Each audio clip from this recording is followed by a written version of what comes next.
Hi, this is Rachel with RightStart. I understand you're having some difficulty assembling Pascal's triangle from the appendix pages in Lesson D, covering the enrichment lessons actually in Level D.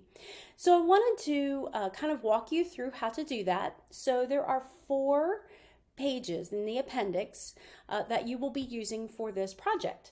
The first one, appendix page 2, is going to be the top one, and I'm going to slide that up here. You can see the whole thing, what it looks like, but I'm going to slide it up because where it's going to assemble is down here at the bottom. This one here is appendix page 3. Now I'm going to line that up. Notice when I have it, you'll see these dotted lines. When you pull it out, cut along those dotted lines. That's going to help you line it up. So we're going to go ahead and line that up over here. So you have the ones, coming onto this side.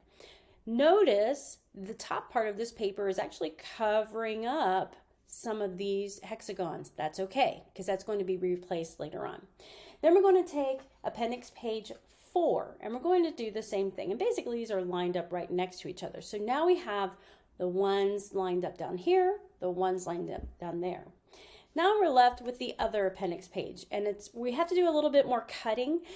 So notice if you cut along the dotted lines, you're going to get the majority of it. However, to make it work, you also have to cut this other side to make it all fit.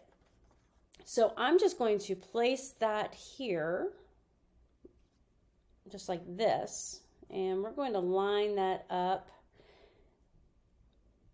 There we go.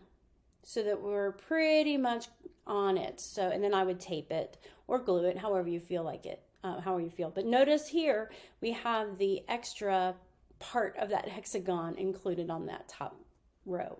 Anyway, I hope that helps you assemble. Let me give you the big full slide of that. I hope that helps you assemble this project. If you have any other questions, let us know. Thank you. Bye-bye.